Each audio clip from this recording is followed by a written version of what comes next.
성도 여러분 안녕하십니까?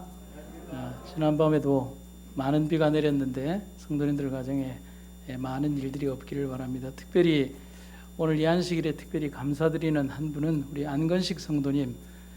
몸이 많이 불편하신데도 불구하고 차에서 내려서 여기까지 올라오기까지 정말 많은 힘이 드는데 이 비를 뚫고 오신 것에 대해서 주님의 이름으로 환영하고 너무 감사하고 또 당신의 열정에 이 교회가 깊은 감사를 드립니다.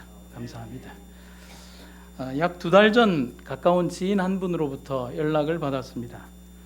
내 남편이 몇 개월 전부터 배에 통증이 너무 심한데 도대체 병원을 안 가려고 합니다. 목사님 말이라면 들으니 한번 좀 권해 주시기를 부탁드립니다. 그래서 그분에게 권하게 되었고 우리 병원에 와서 각종 검사와 CT를 찍게 되었습니다.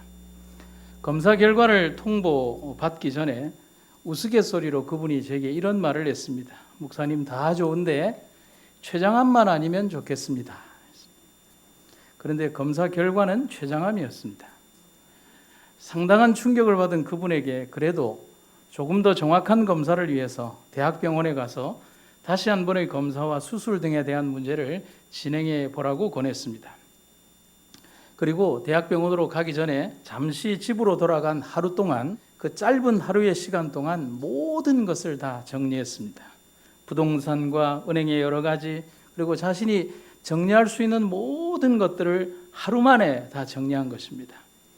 그러면서 제게 하는 말이 목사님 이젠 언제라도 가도 됩니다. 그랬습니다. 평생을 성실하게는 살았지만은 하나님은 모르고 살았던 그분을 위해 제가 이제는 할 수 있는 일이 생겼습니다. 하나님을 소개하는 일이었습니다. 제가 그분의 손을 잡고 또 그분과 함께 기도하게 되리라고는 저는 평생 생각을 못했었습니다. 그리고 만날 때마다 기도하고 그분은 아멘을 했습니다. 그리고 지금도 함께 기도하고 있습니다. 그런데 그분을 보면서 그렇게 빠른 현실에 대한 수용을 하는 모습을 보면서 제 자신이 참 많은 생각이 들었습니다. 그리고 참 가까이 지내던 그분을 보면서 제 마음에 드는 생각이었습니다. 그런데 생각이라기보다는 저에게 들려오는 질문이었습니다. 바로 이겁니다. 삶이 나에게 이제 시간을 멈추라고 한다면 나는 어떻게 할까 였습니다. 제가 제목을 이렇게 정했더니만은 집사람한테 좀 혼이 좀 났습니다. 너무 어둡지 않냐고. 그런데 제가 한 달여 이상을 제 머릿속에서 떠나지 않던 제목이라서 바꿀 수가 없었습니다. 사람이 나이가 들어가는 것을 어떻게 알 수 있는가를 살면서 깨달은 사실이 한 가지가 있습니다. 흰머리나 주름살이 아니었습니다. 거칠어진 피부나 메마른 손도 아니었습니다. 그것은 제가 오래도록 알고 사랑하는 사람들의 수가 점점 작아지는 것을 보면 내가 나이가 들었구나 하는 것을 새삼 느끼게 됩니다. 오랜 세월을 함께 살았는데 이제는 없는 친구, 가족, 동료, 아내, 그리고 남편, 오래도록 내 인생의 시간에서 그리고 내 주변에서 아주 평범하게 있어 주었던 사랑하고 친근하고 포근하고 위로가 되던 사람들이 하나둘씩 사라지기 시작할 때 나는 나이가 들어가는 것입니다. 검은 머리가 팥뿌리가 될 때까지 오래오래 행복하게 살라고 주례는 신랑과 신부에게 말을 하지만 그러나 인생은 그렇게 오랜 세월을 함께하지 못하고 한 사람은 떠나고 한 사람은 배웅을 해야 하는 것이 인생의 길입니다. 이렇듯 우리네 삶은 참 너무도 야박해서 언젠가는 있을 이별을 알면서도 그 시간이 너무 먼 시간의 건너편에 있다고만 생각할 뿐 내 일은 아니라고 생각을 합니다. 하지만 모든 이에게 동일한 이별의 원칙은 다가옵니다. 그럼 우리는 어떻게 살아가야 할까요? 저는 오늘 그것을 한번 생각해 보고 싶었습니다. 분명 우리 삶의 다가올 내일의 어떤 시간이 가져다 줄 그 두렵고 슬픈 현실 속에 갇혀서 살아서는 안 되겠다는 것이 오늘 설교의 주제입니다. 우리는 그 너머의 삶을 살기 위해 오늘을 준비하며 살아가야 하겠습니다. 오늘 저는 그 이야기를 하고 싶습니다. 먼저 화인 여사의 글로 용기를 가지며 한번 시작을 해보겠습니다. 그리스도께서는 인간으로 하여금 정신적으로나 생활에 있어서 당신과 하나 되게 하시기 위하여 인간과 하나가 되셨다. 하나님의 말씀에 순종하는 가운데 이루어진 이 연합의 덕택으로 말미암아 주님의 생명이 저들의 생명이 되었다. 주님께서는 회개한 사람에게 나는 부활이요 생명이라고 말씀하셨다. 그리스도께서는 죽음을 마치 잠잠하고 어두움 가운데에서 잠자고 있는 것으로 여기셨다. 또한 주님께서는 죽음이 마치 짧은 순간처럼 말씀하셨다. 주님께서는 무릇 살아서 나를 믿는 자는 영원히 죽지 아니하리라고 하셨다. 사람이 내 말을 지키면 죽음을 영원히 보지 아니하리라. 믿는 자에게 있어서 죽음은 한갓 사소한 문제이다. 믿는 자에게 있어서 죽음은 잠자는 것이다. 예수 안에서 자는 자들도 하나님이 저와 함께 데리고 오시리라. 여러분, 오늘 우리들에게 주어진 하나님의 사랑과 은혜, 그리고 인간의 가장 공포를 극복하는 죽음 너머의 세계를 우리의 희망의 복음으로 가지고 하나님 안에서 이 세상을 살아가는 여러분과 제가 되기를 간절히 바랍니다. 첫 번째는요, 우리의 삶은 시간이 정해져 있다는 것을 깨달아야 합니다. 전도서 3장 1절과 2절에 보면 있는 말입니다. 범사에 기한이 있고 천하만사가 다 때가 있나니 날 때가 있고 죽을 때가 있으며 심을 때가 있고 심은 것을 뽑을 때가 있으며. 제가 이 땅에서 얼마나 오래 살지는 제가 모르지만 확실히 아는 것은 내 삶은 이 땅에서 유한하다는 것입니다. 하나님 이외에 그 어떤 것도 영원함을 스스로 소유하거나 얻을 수 없습니다. 영원히 사는 것에 집착하던 진시황은 꿈을 이루지 못했고 영원한 제국을 꿈꾸며 지은 지하 도시에 그는 무덤으로 들어가게 됩니다.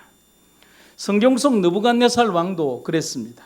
하나님께서 이미 보여주셨던 다니엘 2장의 예언에서 자신의 나라와 생명이 한순간뿐임을 알고 배우게 되지만 그것을 인간의 무지한 힘으로 바꾸어 보기 위하여 두라 평지에 거대한 금신상을 세우고 망하지 않고 죽지 않는 나라를 꿈꿨지만 하지만 그도 죽었습니다.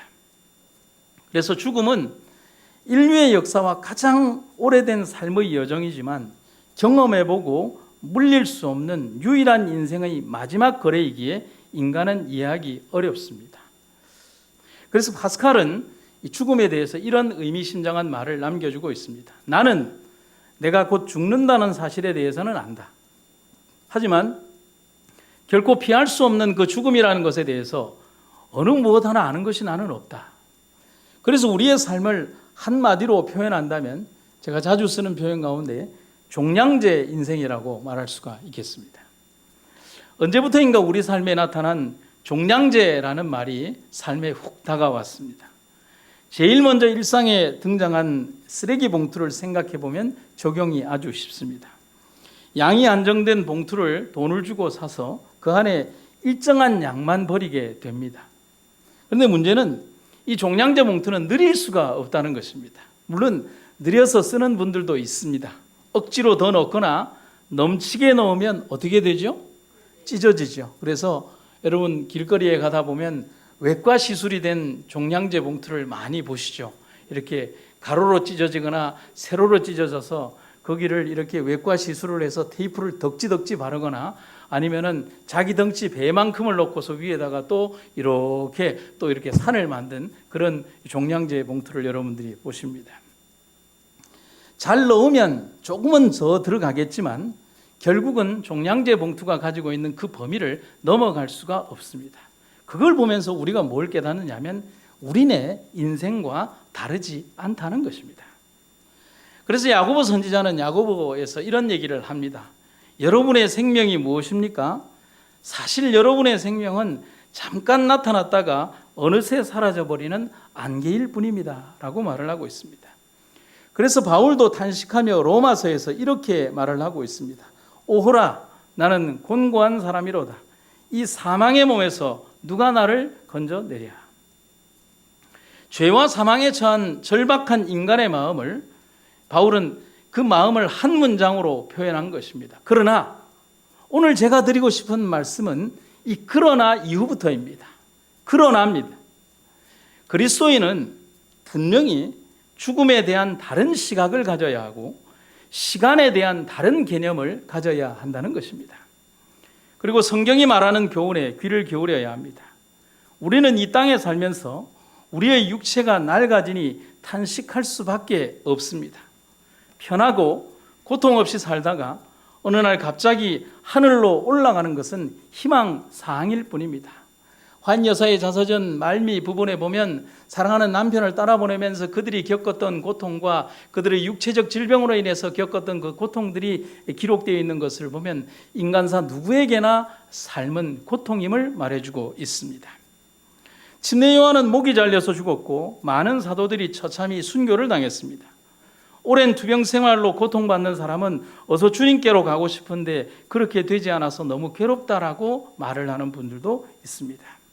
그런데 이러한 단식 가운데 있지만 그리스도인들이 죽음을 앞에 두고 담대할 수 있는 것은 무엇 때문일까?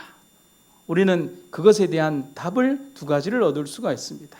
그 두 가지 이유 중 첫 번째 이유는 영원하고 완전한 몸이 우리를 위해 기다리고 있기 때문에 그렇다는 사실입니다. 고린도후서에 있는 글입니다. 우리가 들어있는 지상의 장막집이 무너지면 우리는 하늘에 있는 영원한 집에 들게 된다는 것을 알고 있습니다. 그것은 사람의 손으로 지은 것이 아니라 하나님께서 세워주시는 집입니다. 지금 육신의 장막을 쓰고 사는 우리는 옷을 입듯이 하늘에 있는 우리의 집을 덧입기를 갈망하면서 신음하고 있습니다. 우리가 그것을 입으면 벌거숭이가 되지 않을 것입니다. 하늘의 집을 덧입음으로써 죽음이 생명에게 감춰져 없어지게 되기를 갈망하고 있습니다.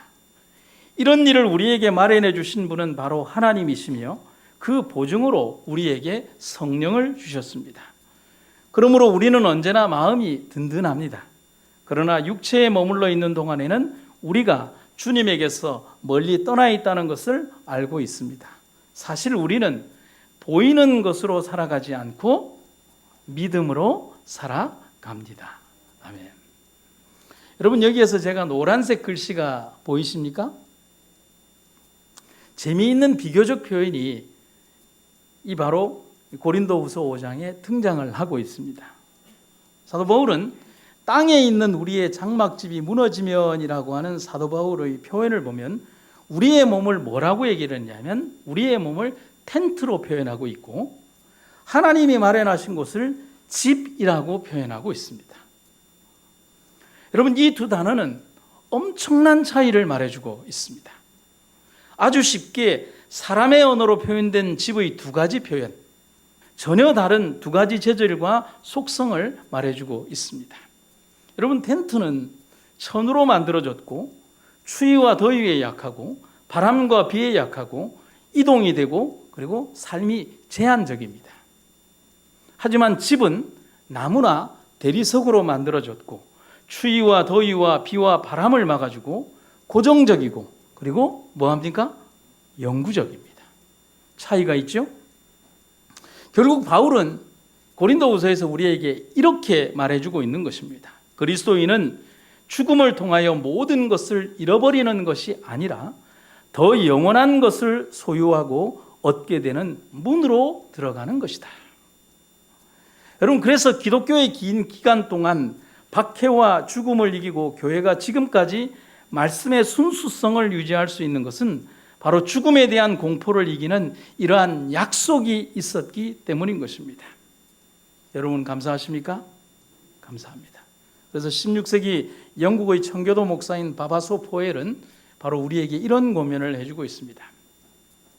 모든 인간의 본성 속에는 죽음에 대한 공포가 공통적으로 잠재되어 있다. 그러나 무엇은요? 신앙은 그 공포를 제거해 버린다.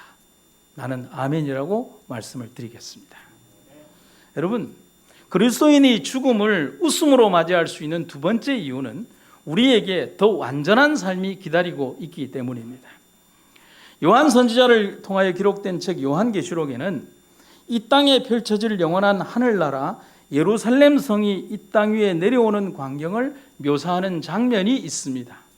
그 장면을 보면 우리는 우리 인생 최대의 고민과 두려움을 극복할 수 있습니다. 잘 한번 보시죠. 특별히 노란색 글씨를 주목해서 기억해 주시기를 바랍니다. 또 내가 새 하늘과 새 땅을 보니 처음 하늘과 처음 땅이 없어졌고 바다도 다시 있지 않더라.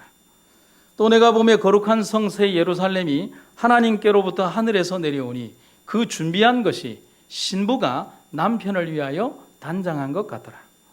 내가 들으니 보좌에서 큰 음성이 나서 이르되 보라 하나님의 장막이 사람들과 함께 있음에 하나님이 그들과 함께 계시리니 그들은 하나님의 백성이 되고 하나님은 친히 그들과 함께 계셔서 모든 눈물을 그 눈에서 닦아주시니 다시는 사망이 없고 애통하는 것이나 곡하는 것이나 아픈 것이 다시 있지 아니하리니 처음 것들이 다 지나갔음이러라. 여러분, 예수님이 이 땅에 세 번째 오시는 날, 삼림이죠. 그분은 하늘나라 곧 예루살렘 성을 이끌고 이 땅에 오십니다. 첫 번째, 신부가 신랑을 맞이할 때의 완벽한 준비와 아름다움과 정절을 가진 모습으로 묘사를 하고 있고, 두 번째는 하나님이 직접 그곳에서 우리와 함께 살 것이라고 말씀하고 계십니다. 세 번째는 모든 눈물을 닦아 주신다라고 약속하십니다. 여러분, 여기에서 모든 눈물이란 뭘 말할까요? 저는 두 가지로 말씀을 드립니다. 눈물을 흘려야 할 이유와 그동안에 흘렸던 모든 인생의 눈물 두 가지를 다 말하는 것입니다. 그 모든 것들을 다 닦아주신다고 말씀하십니다. 그리고 이제는 울어야 할 이유가 이제는 영원히 사라질 것이다 라고 말씀하고 계십니다. 사망, 애통, 곡, 아픔, 눈물, 슬픔, 서러움, 질병, 이별, 이 모든 것들이 처음 것들이고 다 지나갔다라고 말씀하고 계십니다. 그래서 그리스도인의 행복과 삶은 여러분과 제가 흘리는, 바로 지금 흘리는 눈물 그 다음이라는 사실을 여러분 기억하시기를 간절히 바랍니다. 그래서 지금의 우리는 슬프고 고통스럽고 가슴 저미는 이별과 사무치는 그리움이 있어도 견딜 수가 있습니다. 그리고 견뎌야 합니다. 왜냐하면 그날이 속히 올 것이기 때문에 그렇다는 사실입니다. 두 번째는요, 우리 인생의 남은 시간은 지금도 흐르고 있다는 겁니다. 여러분, 시간을 뭐에 비유하고 있습니까? 흐르는 물과 같다고 합니다. 그래서 철학자 헤라클레토스는 이런 말을 합니다. 한 번 흘러간 강물은 두 번 건널 수 없다. 내가 멈추고 있다고 해서 시간도 같이 멈추지 않습니다. 시간은 여전히 흐릅니다. 내가 잠을 자는 시간에도 시간은 여지없이 흐르고 있습니다. 온 세상 사람 누구에게도 공평한 시간은 바쁘게 산다고 더 늘어주지도 않고 게으르다고 줄이지도 않습니다. 하지만 모든 사람들은 세월이 지나고 난 다음 공평하게 시간에 대해서 똑같이 느낄 수 있습니다. 뭐라고요? 시간은 참 빠르다는 사실입니다. 시간이 얼마나 빠른지를 한번 알아볼까요? 우리 정혜덕 집사님 저 뒤에 카메라를 한번 보시겠습니까? 예, 그리고 저를 보시죠. 제가 자주 쓰는 표현인데 다시 한번 보세요. 그리고 저를 보세요. 그 순간이 집사님의 나이입니다.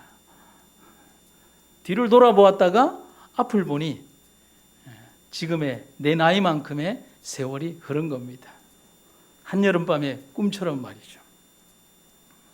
그만큼 빠르다는 사실이지요. 하지만 사람들은 이 흐르는 시간을 어떻게든지 막아보려고 합니다. 그래서 시간의 흔적을 없애기 위해서 막 성형을 하고요. 위로 땡기고 아래로 땡기고 여기를 땡기고 여기를 땡기고 그렇게 해서 세월의 흔적을 없애보기 위해서 어떻게 외과적인 시술을 하고 별의별 방법을 다 쓰지만 여러분, 그것은 자신의 만족일 뿐 무리하게 종량조 봉투에 비닐을 이렇게 늘리는 것 외에는 별다른 의미가 없다는 사실을 잘 알고 있습니다. 그래서 어떤 누군가가 이런 얘기를 했죠. 시간은 엄격한 심판자이다. 우리가 보내는 삶의 시간들은 분명한 끝이 있고 그 시간이 끝이자면은 정산하는 곳이 있습니다. 사람들은 시간이 공짜라고 생각하고 마음대로 쓰고 마음대로 낭비하지만 시간은 무한하지 않습니다. 무한한 시간은 하나님한테만 있습니다. 인간은 무한하지 않습니다. 그리고 공짜는 더더욱 아닙니다. 시간을 부여하신 창조주는 우리에게 분명한 정산을 요구하실 것입니다. 사람들은 그것을 모른 채 마음껏 살고 마음껏 낭비하며 즐기고 향락하며 자신만을 위한 삶을 살다가 결국은 후회하며 심판대 앞에 서게 됩니다. 여러분, 제가 짧은 영상 하나를 준비했는데 영상을 한번 보시도록 하겠습니다.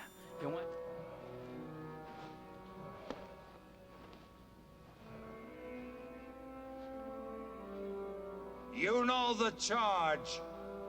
I'm innocent. I didn't kill that pimp. You couldn't get anything on me, and you framed me. That is quite true. But your real crime has nothing to do with a pimp's death. Well then, what is it? Yours is the most terrible crime a human being can commit. I accuse you of a wasted life. Guilty. The penalty for that is death. Guilty. Guilty. 인생에서 저지를 수 있는 가장 큰 죄가 있다면 그것은 인생을 낭비한 죄라고 작가는 말하고 있습니다. 그러면 그리스도인 된 우리들은 남겨진 이 삶과 시간을 어떻게 보내야 할지를 이제는 생각하며 살아가야 하겠습니다. 증언에 있는 말씀을 함께 보시겠습니다. 우리는 금식과 기도로서 주님 앞에 우리 자신을 겸비하게 하고 하나님의 말씀, 특히 심판의 광경에 대하여 많이 생각해야 한다. 우리는 지금 하나님의 사물에 대하여 깊고 산 경험을 얻기 위하여 노력해야 한다. 우리는 한순간도 허비하지 말아야 한다. 참으로 중대한 사건들이 우리 주위에서 일어나고 있다. 우리는 사단의 요술에 걸려있는 땅에 처해 있다. 하나님의 파수꾼들아, 졸지 마라. 원수는 몰래 가까이 접근하고 있다. 그는 그대들의 마음이 해이해져서 졸고 있을 때 어떤 순간이든지 덤벼들어 그대들을 사로잡으러 준비하고 있다. 여러분, 사단의 공격은 더욱더 강력해질 것입니다. 그렇다면 오늘 우리는 어떤 하루를 보내고 있으십니까? 제가 이렇게 한번 써봤습니다. 의무방어전을 치르듯이 컵라면으로 한 끼를 의미 없이 채우듯이 예배 보았다는 것에 만족하며 사십니까? 예배의 시간이 끝나면 일상으로 빨리 돌아가기 위하여 바쁘게 여러분의 안식일을 미리 종료하십니까? 주어진 나머지 6일의 시간은 십자가와 교회를 잊어버린 채 오직 세상만 보고 가는 것은 아닙니까? 만약 그렇다면, 우리가 그렇게 살아왔다면 우리는 우리의 인생을 허비하고 있는 것입니다. 오늘 드리는 이 한 번의 예배가 감격으로 내 마음에 남아야 합니다. 이 하루의 안식이 감사함으로 가득 차야 합니다. 주어진 6일을 살며 삶의 모든 곳에서 하나님 냄새, 그분의 향기가 되는 삶을 살아야 진짜입니다. 그게 진짜 우리가 그리스도인으로 사는 겁니다. 분명히 언젠가는 내가 살아가는 삶이 나에게 이제 그만 시간을 멈추라고 할 때가 올 것입니다. 그 시간이 언제일지는 몰라도 분명히 다가올 것이며 내가 생각하고 판단하는 것보다 너무나 빨리 올 것이라는 게 우리의 딜레마인 것입니다. 데모노 톨스토이는 이런 얘기를 합니다. 이 세상에 죽음만큼 확실한 것은 없다. 그런데 사람들은 겨우살이는 잘 준비하면서도 죽음은 준비하지 않는다. 마지막 날 그때서야 꺼진 등불을 밝히기 위해 부랴부랴 기름을 사려고 돌아다녀도 기름 주머니를 채울 수는 없습니다. 그때 가서야 아무리 부르짖어도 소용이 없습니다. 마태복음 25장에는 구원받지 못한 부류로 심판의 날 왼편에 있는 무리들을 질책하시는 장면이 나옵니다. 그때 사람들은 부르짖으며 우리가 언제 그랬냐고 묻습니다. 그때 예수님께서 하시는 대답입니다. 내가 줄일 때에 너희가 먹을 것을 주지 아니하였고 목마를 때에 마시게 하지 아니하였고 나그네 되었을 때에 영접하지 아니하였고 헐벗었을 때에 옷 입히지 아니하였고 병들었을 때와 옥에 갇혔을 때에 돌보지 아니하였느니라. 주님은 여기에서 왼편에 선 그 사람들에게 아주 큰 행동을 말씀하고 있지 않으십니다. 일상에서 보여지는 삶의 행동에서 해야 하는 가장 기본적인 행동에 소홀한 종들의 모습에 대해서 지적하고 계신 것입니다. 이문희 작가가 쓴 하늘 한번 쳐다보고라고 하는 책에 보면 등장하는 한 글이 있습니다. 우리가 한번 생각해 볼 글이 있어서 한번 여러분들에게 읽어드리겠습니다. 우리의 육체는 반드시 소멸되고 만다. 하지만 소멸되기 전에 우리는 우리의 발자취를 만들 수 있다. 죽는다는 사실을 의식하는 삶, 그것은 불필요한 격가지들을 과감하게 잘라낼 수 있는 동기를 준다. 하나님께서 중요하게 생각하지 않으시는 일에 나의 시간과 물질을 들이지 말고 삶의 우선순위를 정하여 하나님 보시기에 귀한 것, 값진 것에 나의 가장 귀한 삶을 드리자. 그래서 나의 인생이 그분 앞에서 충성된 삶을 살았다고 인정받은 인생이 되어야 할 것이다. 당신은 어떤 발자취를 남기고 싶은가? 당신이 지금 존재하는 이유는 무엇인가? 여러분, 우리에게 주어진 이 삶의 하루를 가장 소중히 여기는 그리스도인들이 되기를 간절히 바랍니다. 여러분, 제가 이런 말씀을 드리는 지금 이 순간에도 시간이 흘렀습니다. 그렇죠? 시간은 흘렀습니다. 하지만 그거 알고 계십니까?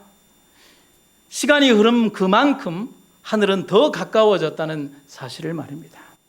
우리는 오늘 이 시간에 이 설교를 통하여 죽음이라고 하는 절망적 상황을 우리가 보자는 것이 아닙니다. 죽음 너머의 희망의 세상을 보자는 것이고, 우리가 살아가야 되는 영원한 삶의 또 다른 나라를 위하여 준비하는 우리가 되자는 것이 이 설교의 목적이라는 사실인 것입니다. 마지막 세 번째는 우리 인생의 시간이 멈추는 그날, 그곳에 하나님이 계십니다. 여러분, 마태복음 9장에서 회당장의 간청으로 예수님이 아픈 딸을 위해 그의 집으로 가시지만 그의 딸은 이미 죽어 있었습니다. 그래서 이미 전문적으로 고근하는 사람들의 곡소리가 있고 딸의 죽음으로 슬픔에 가득 찬 그곳에서 예수님이 아주 이상한 말씀을 하십니다. 예수께서 회당장의 집에 이르러 피리 부는 사람들과 곡하며 떠드는 무리를 보시고 다들 물러가라. 그 아이는 죽은 것이 아니라 잠들어 있다 하고 말씀하셨다. 그러나 사람들은 모두 코웃음만 쳤다. 죽은 아이를 두고 고글하고 슬퍼하는 것은 당연한 일입니다. 하지만 목숨이 끊어진 아이를 보고 아이를 찾아오신 분이 예수님이시기에 상황은 전혀 달라지는 것입니다. 죽은 것이 아니라 잔다. 이것이 예수님의 선언이었고, 죽음을 잠으로 선언한 순간 슬픔과 호곡은 필요 없는 것이 되는 것입니다.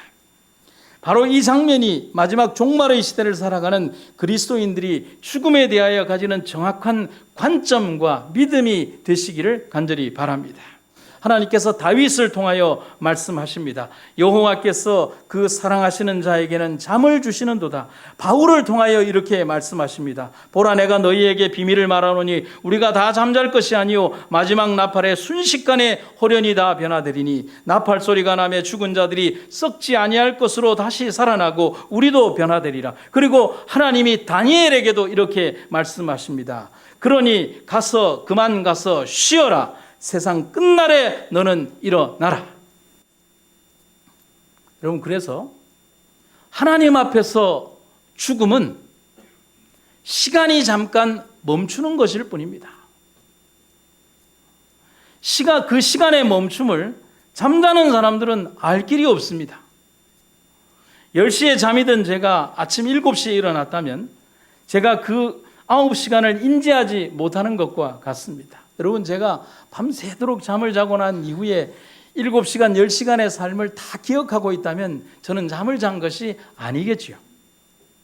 눈을 감는 순간과 뜨는 그 짧은 시간만이 존재할 뿐입니다. 그리고 그 다음 내게 펼쳐진 눈앞에는 우리의 잠을 깨우시는 주님이 서 계신다는 사실입니다. 바로 이 사실, 바로 이 성경의 진리, 바로 이 약속이 사람이 가장 두려워하는 죽음의 공포를 이기는 가장 강력한 무기가 되는 것입니다. 여러분 장례식 설교를 할 때 되면 꼭 하게 되는 두 가지 공식적인 예배이자 설교가 있습니다. 무슨 예배죠? 입관 예배와 발인 예배를 드리게 됩니다. 입관이란 시신을 관에 안치하는 것을 말하고 발인이란 장례 때 상여가 그곳에서 떠나는 것을 말합니다. 그런데 예배를 드리면서 언제부터인가 제 마음속에 입관과 발인이라는 말이 그렇게 썩 좋게 들리지 않았습니다. 그래서 제가 가끔 설교를 할 때면 여러분들에게 조금 다르게 말을 하는 것을 기억하시는 분들이 있을 겁니다. 이렇게 바꾸어서 얘기를 합니다. 입관은 입문으로, 발인은요 출발로 바꾸어서 말을 합니다. 입문은 우리들이 흔히 알고 있는 학문에 들어간다는 그런 뜻이 아니라 문자의 의미 그대로 영원한 생명의 문으로 들어가는 첫 시작을 말하고, 출발은 사전적 의미대로 지금부터 목적지를 향해 나아가는 것을 말하는 것입니다. 여러분, 믿음 안에서 잠든 하나님의 백성들과 성도들과 부조들과 기독교의 모든 역사 속에서 잠든 모든 사람들에게 죽음이란 끝이 아니라 거기서부터 새로운 시작임을 우리는 기억하시기를 간절히 바랍니다. 110세를 향수하고 애굽에서 죽게 된 요셉은 죽기 전에 이런 유언을 남깁니다. 그리고 그 유언은 400년이 지난 후에 후손들에 의해서 지켜지게 됩니다. 창세기 50장 25절, 요셉이 또 이스라엘 자손에게 맹세시켜 이르기를 하나님이 반드시 당신들을 돌보시리니 당신들은 여기서 내 해골을 메고 올라가겠다 하라 하였더라.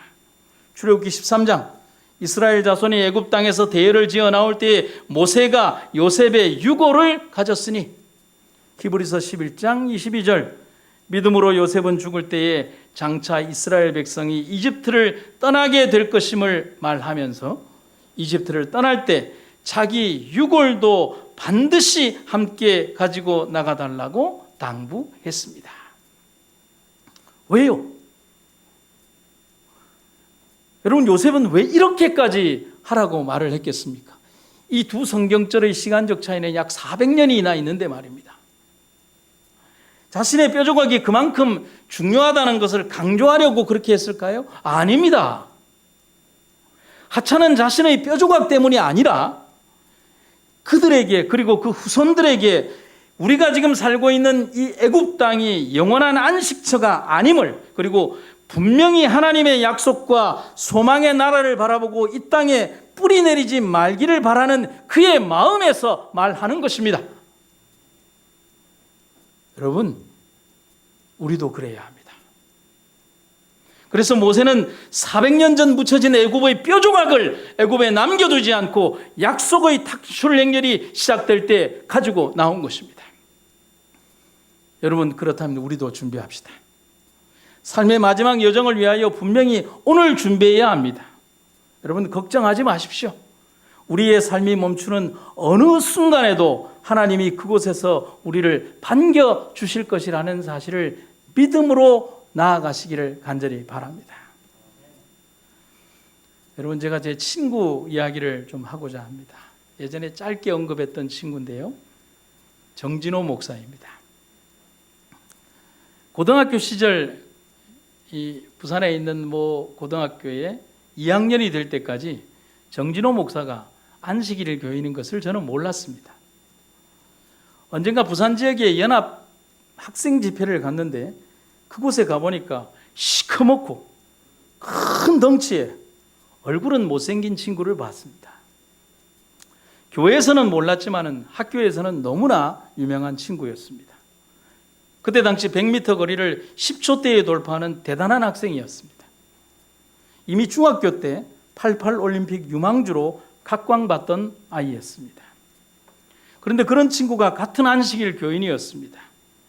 문현교회요, 지금의 메트로 교회를 출석하며 정말 신실하게 신앙을 지켰습니다.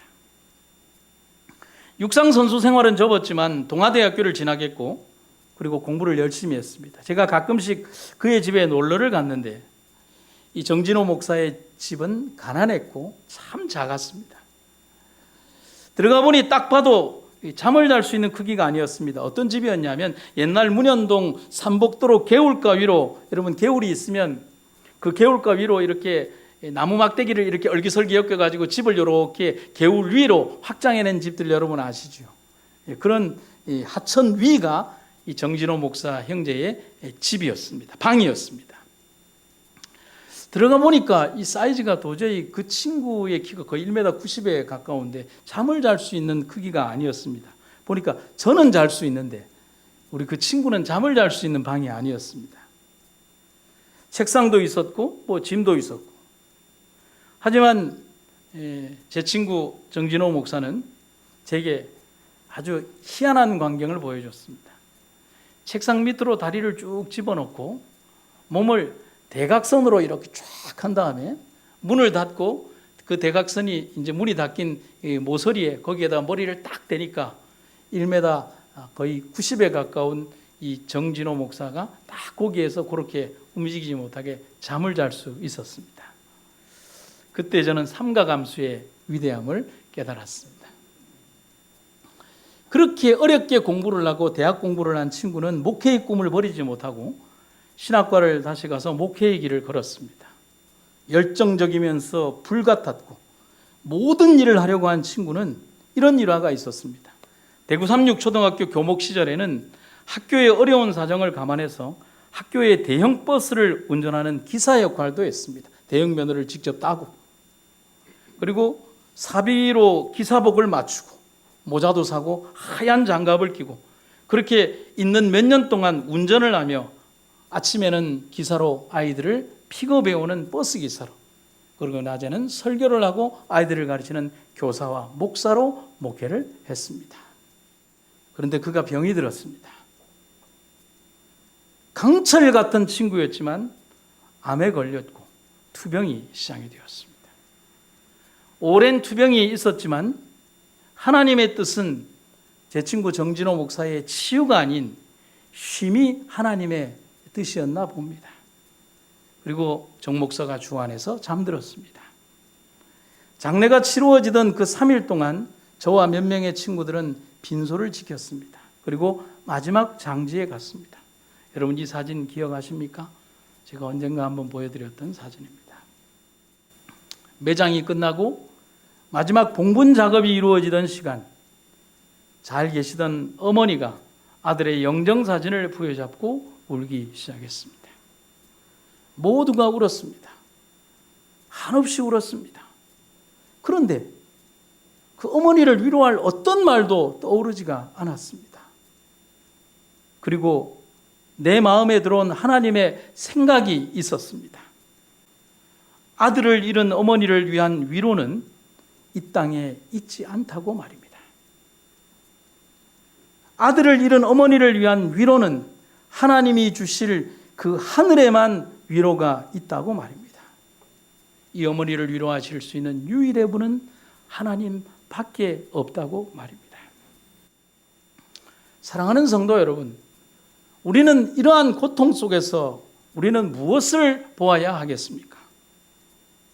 저는 여러분에게 말씀드리고 싶습니다. 우리에게 남은 것은 하늘밖에 없습니다. 이 땅에서 우리가 분명히 맞이하게 될 죽음이 가져오는 슬픈 이별을 위한 위로는 이 땅에 존재하지 않습니다. 여러분 생각해 보시죠. 사랑하는 사람이 떠났습니다. 내 친구일 수도 있고 아들일 수도 있고 아버지일 수도 있고 평생지기 남편일 수도 또 아내일 수도 있습니다. 그가 없는데 위로가 될 수 있겠습니까? 그가 없는 위로는 위로가 아닙니다. 그래서 우리의 위로는 하늘밖에 없다는 것입니다. 하늘만이 저에게, 하늘만이 우리에게 마지막 소망인 이유가 그것입니다. 사랑하는 성도 여러분, 우리의 위로는 하늘뿐임을 기억하시기를 간절히 바랍니다. 제가 설교를 마무리하면서 짧게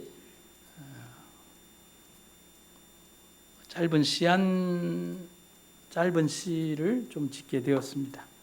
부족하지만 함께 나누기를 원합니다. 제목은 기다립니다. 기다릴 겁니다. 라는 시입니다. 기다립니다. 그리고 기다릴 겁니다. 정말 보고 싶지만 당신을 볼 수 없습니다. 내가 사는 지금 이곳에서는 말입니다. 시간이 흘러 보고품이 무뎌질 때도 됐는데 기억은 세월 속에 더 큰 그리움을 상처마냥 남겨줍니다. 좋은 것을 보면 좋아하던 모습이 떠오르고 맛있는 것을 보면 맛있어하던 모습이 생각납니다. 흔적이 배인 그 장소에 가게 됩니다. 익숙함이 묻어난 그것을 만져봅니다. 다른 것은 없는데, 하나도 변한 것은 없는데 찾는 사람이 둘이 아닌 하나여서 다를 뿐입니다. 비어있는 하나의 자리를 무엇으로 채울 수 있을까 고민하고 또 고민해 봅니다. 살이 차오르듯 시간 속에서 빈 공간이 슬며시 채워지리라 간절히 기대했지만 빈 공간은 그리움으로, 시간은 더 큰 그리움으로 내 삶에 자리합니다. 그런데 주님이 가르쳐 주시네요. 여기를 보지 말고 하늘을 보라고 말입니다. 그러면 된다고 하십니다. 그러면 오늘 하루가 설레임으로 바뀌게 된다고 하십니다. 주님 오시는 그날, 그리움은 만남이 되고 재회가 되고 딱 한 번 허락된 마지막 눈물이 될 겁니다. 그래서 나는 그날이 오기를 기다립니다. 그리고 기다릴 겁니다. 사랑하는 성도 여러분, 주께서 바울을 통하여 허락하신 약속의 말씀이 있습니다. 주께서 호령과 천사장의 소리와 하나님의 나팔 소리로 친히 하늘로부터 강림하시리니 그리스도 안에서 죽은 자들이 먼저 일어나고 그 후에 우리 살아남은 자들도 그들과 함께 구름 속으로 끌어올려 공중에서 주를 영접하게 하시리니 그리하여 우리가 항상 주와 함께 있으리라. 그러므로 이러한 말로 서로 위로하라. 믿음은 죽음보다 더 강한 정복자이다. 만일 병자들로 하여금 믿음의 눈으로 강력한 치료자 예수님을 바라보게 할 수만 있다면 우리는 놀라운 결과를 목격할 것이다. 그것은 육체와 심령의 생명을 가져다 줄 것이다. 우리는 재림을 기다리는 사람들입니다. 주님의 오심이 우리의 마지막 소망이며 기쁨입니다. 그날이 오기까지 인내하며 기다립시다. 기다리다 잠이 들어도 두려워하지 마십시오. 곧 다시 만날 겁니다. 기다리다 핍박을 당해도 두려워하지 마십시오. 주님의 나라가 그만큼 가까운 겁니다. 함께 격려하고 함께 도와주며 세상이 아닌 하늘을 향해 삶을 고정하고 준비하며 인생의 남은 시간들을 보냅시다. 주님 곧 오십니다. 마라나다. 우리의 영원하신 아버지 하나님, 오늘 우리들의 삶을 인도하신 주님의 은혜와 사랑을 인하여 감사드립니다. 우리의 삶의 모든 것들을 인도하시고 또 우리 삶의 생명을 주장하시는 하나님과 함께 삶의 하루하루를 보내며 두려움 없는 삶을 살게 하여 주시옵소서. 고통받는 주의 백성들에게 그 고통을 하나님 치유시켜 주시며 질병과 어려움 속에 쌓인 주의 백성들의 그 모든 고통들을 하나님 제하여 주시옵소서. 오늘 이 안식일이 그들에게 기쁨과 즐거움이 되게 하시고 놀라운 주의 능력이 임하는 하나님의 귀한 안식일이 되게 하여 주시옵소서. 사단은 우리에게 수없이 많은 두려움과 고통과 죽음이라는 장벽을 우리에게 주지만 하나님은 죽음 넘어 세상의 영원한 삶을 우리에게 약속하셨으니 우리에게 주어진 삶의 모든 일들을 하나님께 감사하며 살아가는 주의 백성들이 되게 하여 주시옵소서. 오늘도 이 교회와 기관과 이 우리의 이 모든 것들을 지키시는 주님께 감사드리며 성도들 각자의 가정마다 하나님의 풍성한 은혜가 임하도록 도와주시옵소서. 예수님 이름으로 기도드립니다. 아멘.